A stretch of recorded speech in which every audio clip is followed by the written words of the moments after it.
Welcome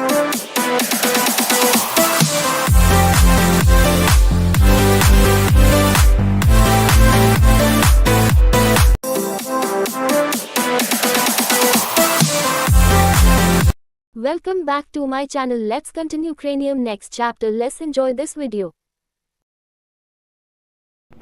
professor ने हमें स्वीकृति दे दी।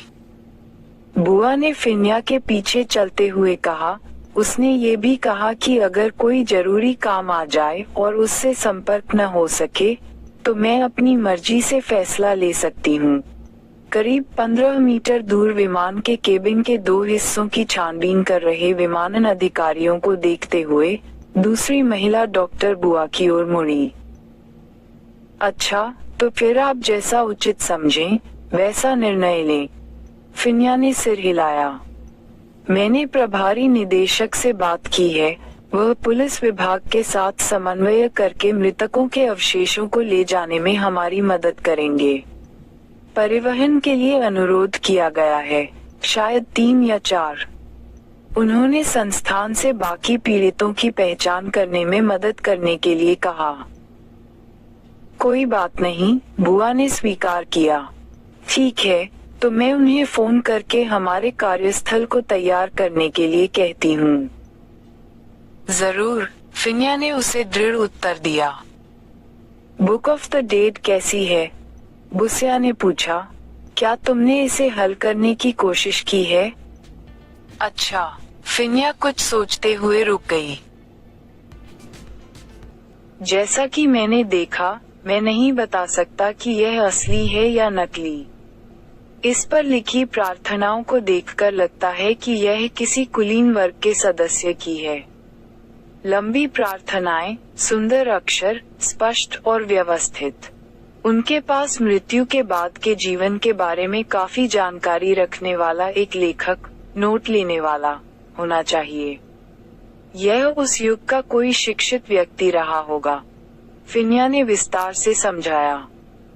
शायद छात्र, उच्च स्तर की बुद्धि वाले पुजारी या ज्योतिषी। शास्त्रों की कीमत बहुत ज्यादा होगी। मुझे लगता है कि हमने जो स्क्रॉल खोजा है उसका मालिक अमीर या उच्च वर्ग का कोई व्यक्ति होगा, युवा महिला डॉक्टर ने कहा। फिर उसने आगे कहा, हमें कागज की सामग्री को देखना होगा। प्रत्येक युग को अलग अलग लुगदी से बनाया गया था।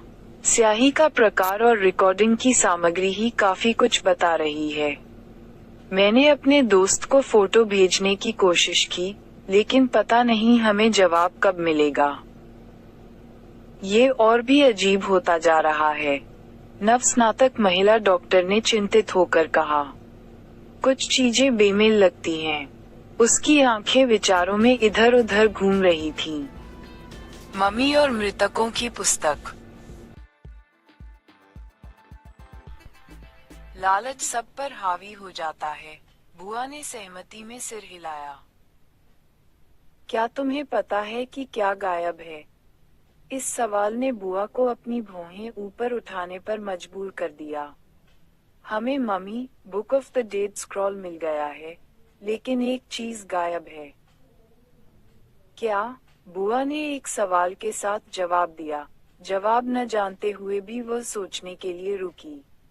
अंतिम चरण में शरीर को लपेटने के लिए राल में भिगोया हुआ कपड़ा। तुम बहुत होशियार हो, है ना? फिन्या ने तारीफ की, जिससे बुआ की मुस्कान गायब हो गई। फिन्या खुद को मुस्कुराने से नहीं रोक सका। आप क्या सोचते हैं? मुझे यकीन नहीं है, फिन्या ने अनिश्चित जवाब दिया। इस खोपड़ी के बारे में अजीब बात यह है कि इसमें समय के निशान नहीं हैं। जैसा कि बताया गया है, पुरानी चीजों में कुछ दाग, सड़न या फफूंद जरूर होती है। हमें जांच करनी होगी।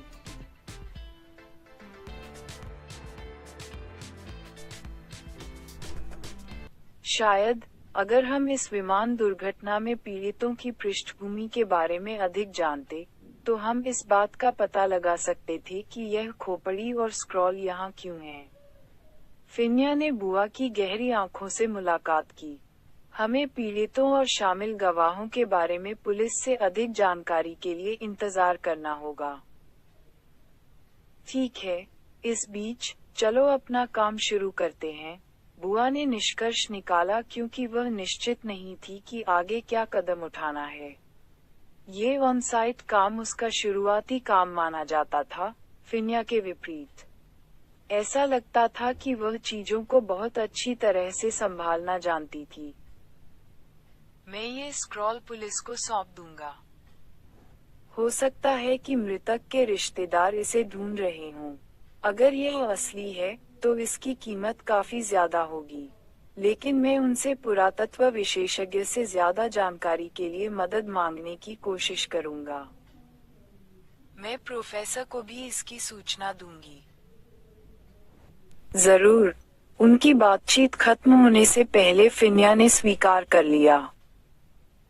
कहो, फिया, अचानक बुआ ने आवाज लगाई, जिससे फिया भौहें चढ़ाकर उनकी ओर देखने लगा। क्या तुम ये काम करके जा रही हो? इस सवाल ने फिया को धीरे से पीछे मुड़ने पर मजबूर कर दिया। खैर, रुकने का कोई कारण नहीं है, उसने जवाब दिया। ओह ठीक है। खासकर तुम्हारे साथ, नहीं, फिया ने आधे मजाक में कहा। और क्या तुमने मुझसे पूछने की जहमत उठाई? बुआ की कठोर आवाज ने फिन्या को हंसाया। जैसे मैं तुम्हारे साथ काम करना चाहता हूँ, लेकिन फिर भी, शुक्रिया। 1 बजे। तो फिर तुम्हें पहले अगरबत्ती जलाकर उसका सम्मान करना चाहिए। उसके मित्र शत्रु की आवाज झुंझलाहट से भर गई। तुम इसे रख लो, हम इस बारे में बाद में बात करेंगे। और तुम कहाँ जा रहे हो? वापस नहीं आओगे? कहाँ? मेरे पास तुम्हारी तरह कोई नौकरी या अनुबंध नहीं है, कुमुद, फिया ने जवाब दिया। अंदर आओ और प्रोफेसर से बात करो, निश्चित रूप से वह तुम्हें कहीं नौकरी दिलवा देंगे। तुम्हारी योग्यता के स्तर के हिसाब से तुम निश्चित रूप से शिक्षक बन सकते हो, बुआ ने टिप्पणी की। या संस्थान में शोधकर्ता बन सकते हो। और तुम्हारे साथ काम करना? फिन्या ने जल्दी से अपना सिर हिलाया। नहीं, धन्यवाद। ओह, हमें साथ काम करने की जरूरत नहीं है, बुआ ने मजाक में कहा। हम अलग अलग शोध परियोजनाओं पर काम कर सकते हैं। आप जिस भी मंजिल पर काम करेंगे, मैं आप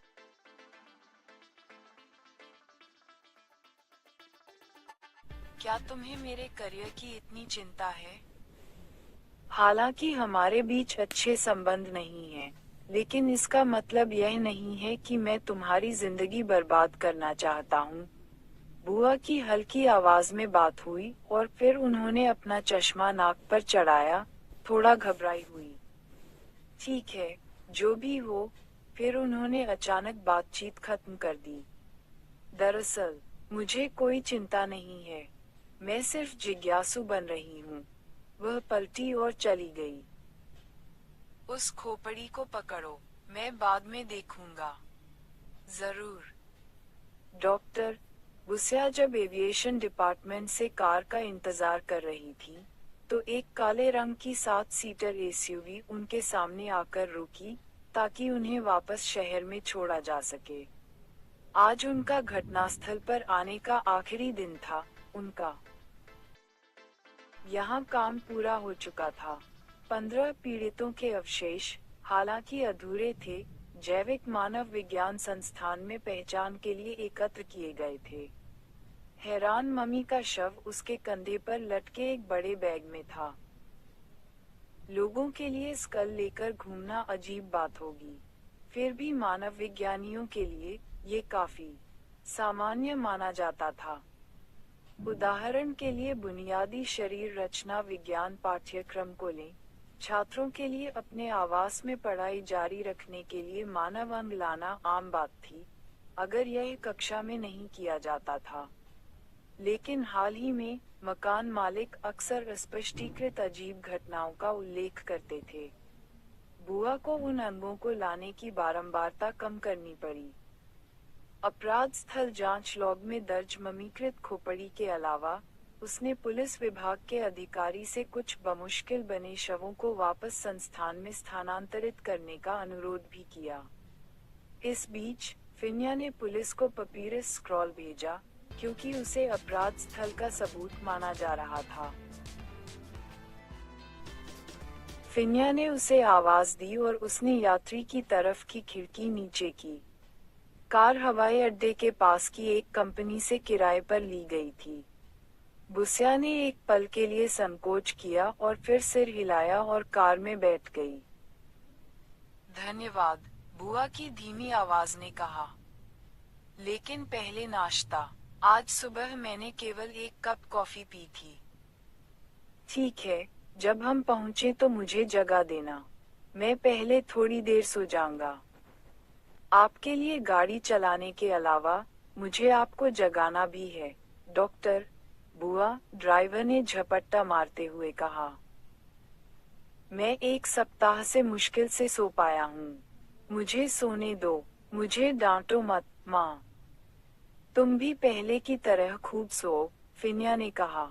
एक और शब्द बोलने में असमर्थ बुआ चुप हो गई। 30 मिनट बाद उसने अपनी आंखें खोलीं और नींद में अपनी सीट पर उठ गई। कुमुद, मैं भोजन के लिए नहीं रुकूंगा। फिया की आवाज बेसुरा लग रही थी। बुआ, कुछ गड़बड़ है क्या? मुझे यकीन नहीं है, फिन्या ने समय समय पर साइड मिरर पर नजर डालते हुए कहा। मुझे लगता है कि जब से हम विमान दुर्घटना स्थल से निकले हैं, तब से वह कार हमारा पीछा कर रही है। ये कहते हुए बुआ ने मुड़कर देखा। एक काले रंग का 2 दरवाजे वाला पिकअप ट्रक उनके पीछे था, लेकिन एक दूसरे से काफी दूर था। काला पिकअप ट्रक। मुझे लगता है कि मैं रुकूंगा नहीं और जोखिम नहीं लूंगा, फिन्या ने तर्क दिया। ठीक है, बुआ ने संक्षेप में उत्तर दिया, लेकिन उनका कांपता हुआ स्वर किसी का ध्यान आकर्षित नहीं कर सका। डरो मत, वाटर लिली। ये कुछ भी नहीं हो सकता। सांत्वना भरे शब्दों ने बुआ को फिन्या के चेहरे की ओर देखने पर मजबूर कर दिया, इससे पहले कि फिन्या ने गति बढ़ानी शुरू की। संदेह में कार ने भी ऐसा ही कहा जब उसने देखा कि बुआ की सांसें रुक गई। चिंता मत करो, दिल दिल दिल। बुआ ने जब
आश्वस्त किया, मेरे अलावा कोई भी तुम्हें छू नहीं सकता। बुस्या ने सोचा कि यह मजाक था, इसलिए सही समय या जगह पर नहीं, लेकिन कमोबेश यह अभी भी एक सांत्वना थी, फिन्या जैसे अपशब्द बोलने वाले व्यक्ति से मिलने वाली एक आम बात। फिर भी यह उसे अभी मुस्कुराने पर मजबूर नहीं कर सकता था, जवाब देना तो दूर की बात थी। उसका दिल तेजी से धड़क रहा था। नक्शा देखने के लिए अपने मोबाइल फोन से खेलते हुए उसकी हथेली पसीने से भीगी हुई थी। उसकी आवाज कांप रही थी, बेकाबू। उसे सांस लेने में कठिनाई हो रही थी। उसने अपने जीवन के लिए प्रार्थना की, क्योंकि उसने लगभग 30 वर्षों तक कठोर शिक्षा के लिए इतनी मेहनत की थी कि उसका जीवन शहर की ओर जाने वाली एक बड़ी 4 लेन वाली सड़क के बगल के जंगल में समाप्त न हो जाए। हम ठीक हो जाएंगे, बुआ। हम ठीक हो जाएंगे, बुआ, दृढ़ आवाज ने आश्वस्त किया। अब तक बुआ को गले में एक गांठ महसूस हो रही थी जिसे वह निगलने की कोशिश कर रही थी। इसमें कोई संदेह नहीं कि यह निश्चित रूप से भय था। एक बात तो ये है कि बुआ को अपने कर्मों के लिए आभार महसूस हो रहा था, जिसकी वजह से फिनिया उसके साथ यहाँ है। अगर वह अकेले ही यह सब झेल रही होती, तो वह अपना दिमाग खो चुकी होती। फिनिया अक्सर साइड मिरर देखने के लिए मुड़ता था, लेकिन अब स्थिति की अनिश्चितता से वह उस पर फर्श नहीं टिका पाता था। वह ट्रक उनका पीछा करने के अलावा कुछ नहीं कर रहा था। पुलिस स्टेशन पहुंचने के बाद सब कुछ ठीक हो जाना चाहिए। उसके विचार से कहीं अधिक तेजी से, काली पिकअप ट्रक ने उनकी बाईं ओर से आने से पहले अपनी गति बढ़ा दी। आगे बढ़ते हुए, महिला ने कार की खिड़कियों से देखने के लिए मुड़कर देखा, लेकिन वे एक काली फिल्म के पीछे छिपी हुई थीं, इससे पहले कि उक्त ट्रक ने उन्हें पीछे छोड़ दिया। फिनिया ने अपनी गति कम कर दी। उसे समझ नहीं आ रहा था कि वह ट्रक सिर्फ उनसे आगे निकलना चाहता था या कुछ और। उनकी शंका का समाधान इस प्रकार था। ट्रक के उनके सामने से निकलने पर फिनिया ने एक सांस ली। फिनिया ने ब्रेक लगाया। पहले की गति के साथ कार घूम जाती अगर वह कोई एक्सीलेटर जारी नहीं किया। पुलिस स्टेशन कितनी दूर है? 5 किलोमीटर। ठीक है, मुझे दिशा बताते रहो। फिनिया ने एसयूवी को बाएं लेन में मोड़ दिया और तेज गति से गाड़ी चलाने लगी।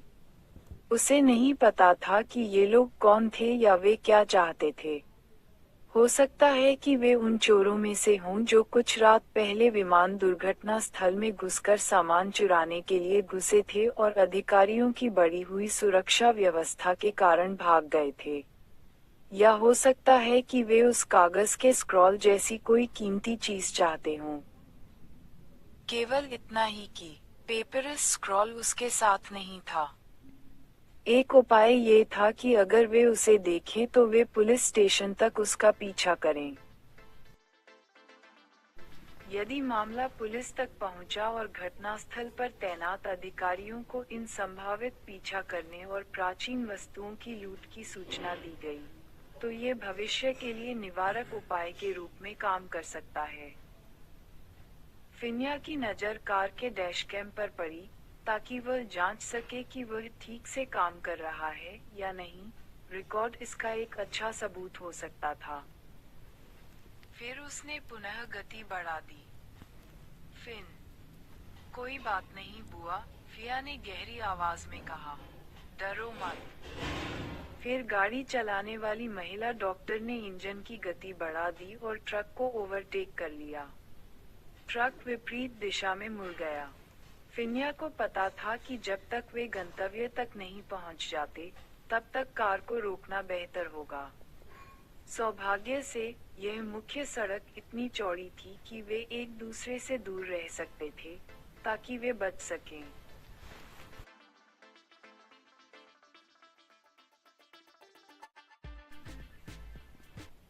बुआ की उखड़ती सांसों पर फिया के सांत्वना भरे शब्द समय समय पर निकलते रहते थे। सब कुछ ठीक हो जाएगा। और जैसा कि फिनिया ने कहा था, दोनों 10 मिनट से भी कम समय में पुलिस स्टेशन पहुंच गए। उस दिन देर शाम शहर वापस जाने से पहले उन्होंने पुलिस को सूचना दी। घंटों पहले हुई अप्रत्याशित घटना के बाद से बुआ पूरे रास्ते चुप रहीं। उनके चेहरे पर कुछ घबराहट दिख रही थी। क्या तुम्हें भूख लगी है, जल लिली? बिल्कुल नहीं, बुआ ने धीरे से जवाब दिया। अभी भी ऐसा लग रहा है कि सांस लेना मुश्किल है। तो चलो कुछ खा लेते हैं। पहले अपनी सांसें ठीक कर लेते हैं। फिनिया ने उनके लिए फैसला किया। जब तुम्हारा सदमा खत्म हो जाएगा तो तुम्हें भूख लगेगी। बुआ ने इस पर सिर हिलाया। क्या तुम्हें पता है कि वे कौन थे? कोई जानकारी नहीं, फिन्या ने अंदर जाते हुए उत्तर दिया।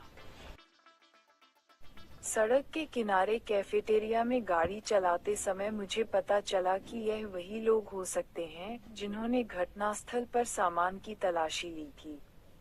हो सकता है कि पीड़ितों के पास कोई कीमती सामान हो, जैसे हमें वो स्क्रॉल मिला।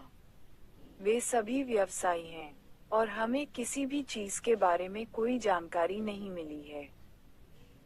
लेकिन हमारे पास तो कुछ भी नहीं है। वे नहीं जानते, है ना? उन्हें शायद सिर्फ इतना पता हो कि उस विमान में क्या है। शायद वे हमारा पीछा सिर्फ इसलिए कर रहे थे क्योंकि वे जानना चाहते थे कि हम कौन हैं, हम कहाँ जा रहे हैं। फिन्या ने कहा, लेकिन खोपड़ी हमारे पास है। हमें इसकी उत्पत्ति का पता लगाना होगा और अपना अगला कदम तय करना होगा। आपको पुलिस के साथ स्क्रॉल पर भी नजर रखनी चाहिए।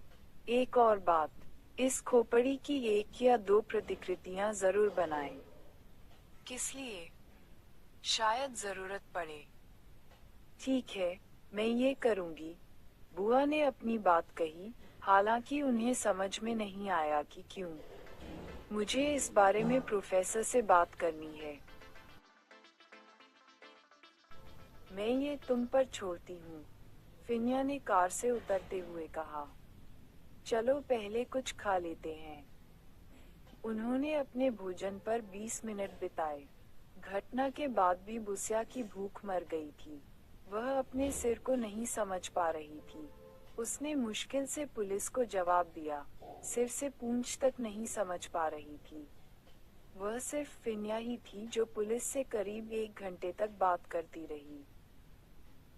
मैं तुम्हें पहले संस्थान ले चलूंगा। उस चीज को इमारत में रख दो और मैं तुम्हें घर ले चलूंगा।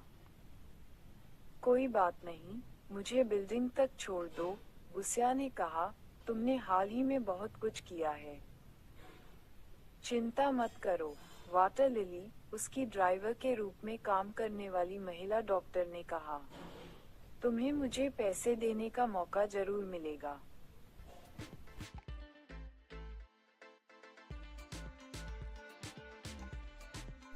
तुम इसके लिए समय निकालो। बुआ का सदमा कम होने लगा था। वह व्यंग्य का जवाब देने से खुद को नहीं रोक सकी। तो मैं तुमसे कैसे संपर्क करूं? आप मुझसे सुनेंगे। इतना रहस्यमय क्यों? बुआ की आवाज निराश हो रही थी। मुझे एक निर्णय लेना है, फिन्या ने तर्क दिया, या तो यहाँ हमेशा के लिए वापस आ जाऊं या वापस चली जाऊं। वहाँ मेरा काम अभी पूरा नहीं हुआ है। और इस बार नई स्नातक महिला डॉक्टर ने सिर हिलाया। मुझे लगा कि आपने स्नातक कर लिया है। मैंने किया। मुझे 1 महीने पहले ही इसकी अनुमति मिल गई थी, एक शांत आवाज ने कहा। लेकिन मेरा शोध अभी खत्म नहीं हुआ है। मुझे प्रोफेसर को कुछ काम सौंपना है। ठीक है, उस स्थिति में, जब तक आप वापस नहीं आ जाते, मैं कम प्रोफाइल वाला रहूंगा। मैं खोपड़ी की पृष्ठभूमि की जांच करूंगा। क्या आप कृपया जल्दी कर सकते हैं? मैं कोशिश करूंगी, लेकिन मुझे नहीं लगता कि यह इससे ज्यादा तेज हो सकता है। मैं कोई विशेषज्ञ नहीं हूँ। ओह, चलो, मैं तुम पर भरोसा कर रहा हूँ। उन शब्दों ने बुआ को उसकी ओर मोड़ दिया। उस अपशब्दों के बावजूद, एक महान प्राणी के रूप में तुम्हारा ज्ञान काफी है, फिन्या ने कहा जबकि बुआ ने अपनी आंखें सिकोड़ लीं। उसने अपना मुंह खोला लेकिन कोई शब्द नहीं निकला। 1 घंटे बाद काली एसयूवी संस्था की इमारत के सामने आकर रुकी। बहुत बहुत धन्यवाद, फिन्या, हर चीज के लिए, बुस्या ने मुड़कर कहा। उसे लगा कि यहीं से वे दिन के लिए अलग हुए हैं। वह अपने कंधे पर लटका बैग उठाने के लिए पीछे की सीट पर पहुंची, जिसमें समस्याग्रस्त मम्मी खोपड़ी थी। शुभकामनाएं। मैं तुम्हें 2 घंटे में ले आऊंगा, एसयूवी ड्राइवर ने कहा। मुझे ऐसा मत देखो, मैंने अभी तुम्हारे साथ काम खत्म नहीं किया है। उस चीज को रखने के लिए एक अच्छी जगह ढूंढो। अभी किसी को मत बताना। बुस्या ने हिचकिचाते हुए सिर हिलाया और कार से बाहर निकल गई। फिन्या ने बुआ के सुरक्षा गार्ड को पार करके इमारत में प्रवेश करने तक इंतजार किया। उसने राहत की सांस ली। पिछले 2 हफ्तों में बहुत सी चीजें घटित हुई थीं, खास तौर पर उसके और उस महिला के बीच। चाहे वह उसे कुछ भी कहे, वाटर लिली या लोटसपल, फिन्या ने उसे उस संस्थान में दिए गए उपनाम दिए थे जहां उनकी दुश्मनी शुरू हुई थी। वह ऐसा क्यों नहीं महसूस कर सकती थी? प्रोफेसर निस्सारा की छात्रवृत्ति छात्रा के रूप में बुआ अचानक से सामने आए। उसने शोध प्रबंध की रूपरेखा सहित गुणवत्ता परीक्षा में फिन्या और सभी को पीछे छोड़ दिया।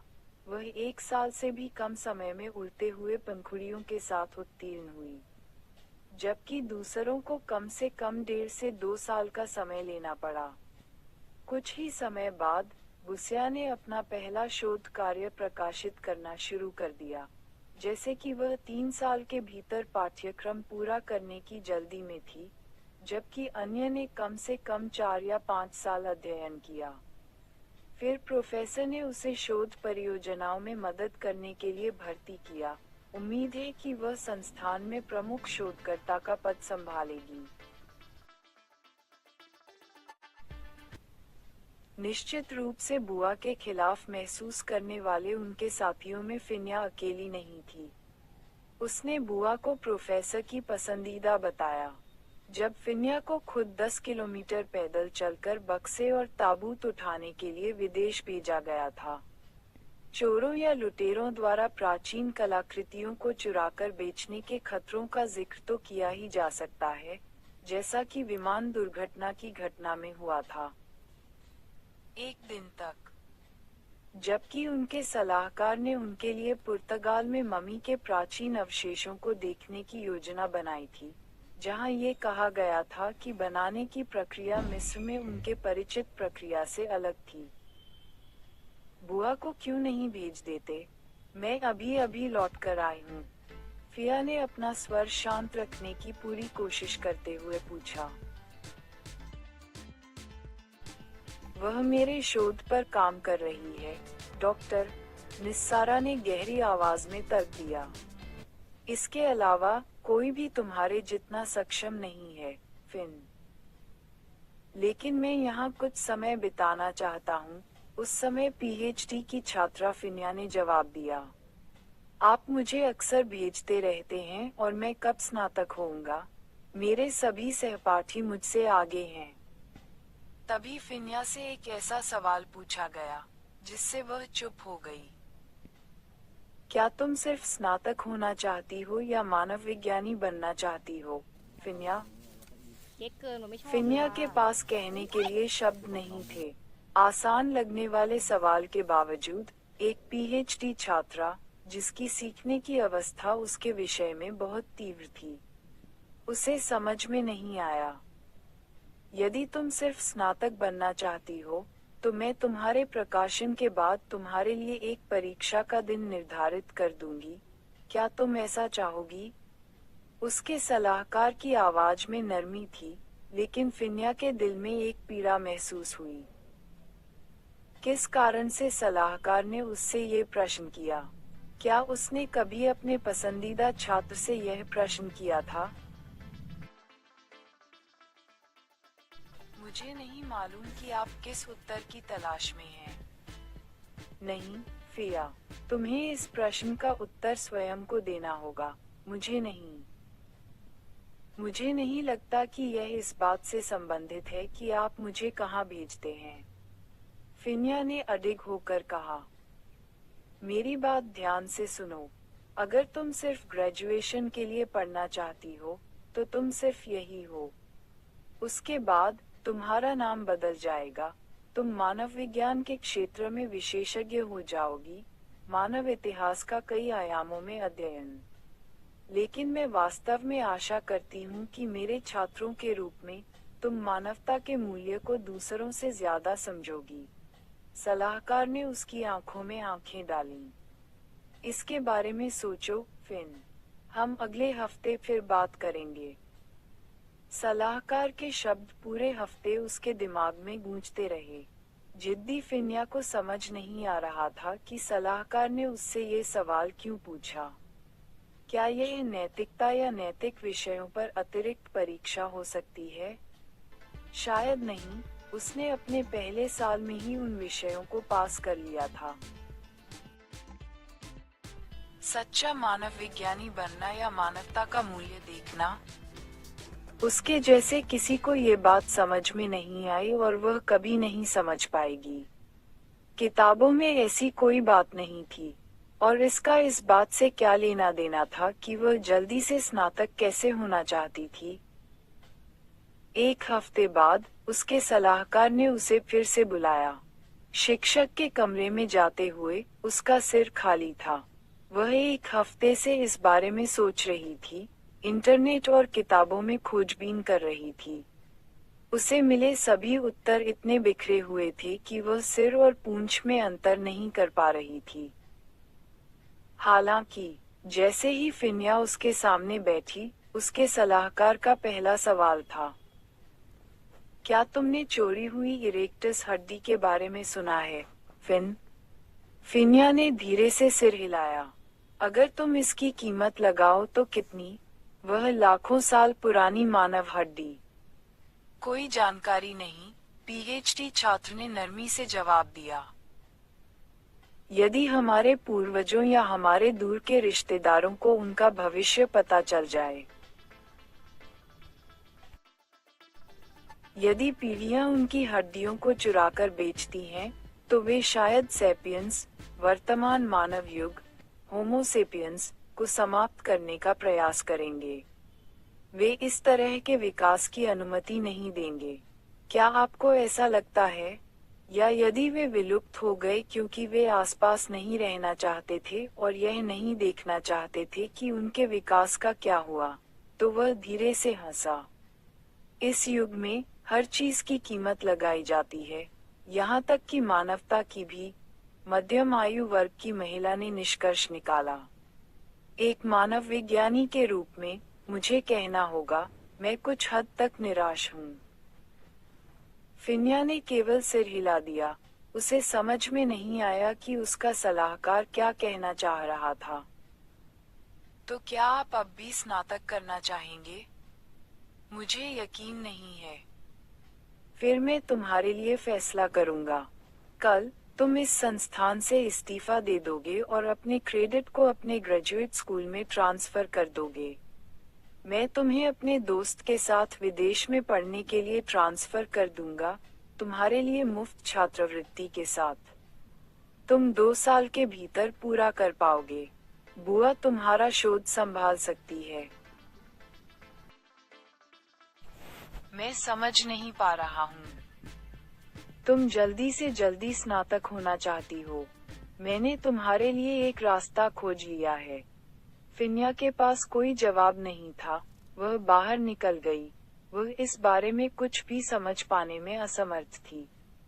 अचानक सलाहकार ने उसे विदेश में पढ़ाई करने और वहां स्नातक करने के लिए क्यों कहा। तभी बुस्या तीसरे साल की डॉक्टरेट छात्रा के रूप में विपरीत दिशा से आए।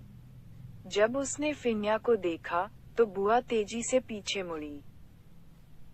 वाटर लिली, फिया चिल्लाया। बुआ ने पीछे देखा। प्रोफेसर ने कहा था कि तुम मेरा शोध संभालोगे। हाँ, बुस्या ने शांत स्वर में उत्तर दिया। क्या तुम मेरे प्रयासों का श्रेय चुरा रहे हो? मैं तो आधा काम पहले ही कर चुका हूँ। प्रोफेसर ने कहा है कि तुम यहाँ नहीं आओगे, इसलिए वह इसे मेरे पास भेज रही है। बुआ ने जवाब दिया। क्या ये सही नहीं है?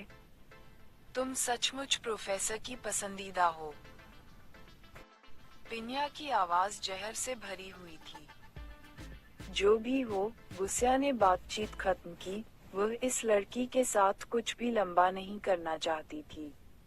वह इसमें शामिल नहीं होना चाहती थी, उससे बात नहीं करना चाहती थी। यह अच्छा ही हुआ कि प्रोफेसर ने उसे विदेश जाने के लिए छात्रवृत्ति दी। हर बार जब वह फैकल्टी बिल्डिंग में आती, तो वह पागल हो जाती। ये लड़की हर तरह से उसे परेशान कर रही थी और हर बार जब वे एक दूसरे से मिलते थे, बुआ को कभी समझ नहीं आया कि ऐसा क्यों हुआ। उसने इस लड़की को भड़काने के लिए क्या किया? वे मुश्किल से ही बात करते थे। असाइनमेंट के मामले में, उन्होंने प्रोफेसर या उसके सबसे अच्छे दोस्त फैंग को बिचौलिए के तौर पर इस्तेमाल किया। यही बात उस रिसर्च प्रोजेक्ट के साथ भी लागू होती है, जिसका आरोप फिन्या उस पर लगा रही थी। अगर प्रोफेसर ने उससे मदद नहीं मांगी होती, तो वह बिल्कुल भी मना नहीं कर सकती थी। और अभी यहीं, उस रिसर्च का मालिक उसका सिर काट रहा था। शायद यह उसके पिछले जन्म का कोई दुश्मन था। उसे जल्दी ही पुण्य कमाने की जरूरत थी। अगर आप इसे वापस चाहते हैं, तो ले लीजिए। यह आपका है। मैं बिना अनुमति के इसे कैसे ले सकता हूँ?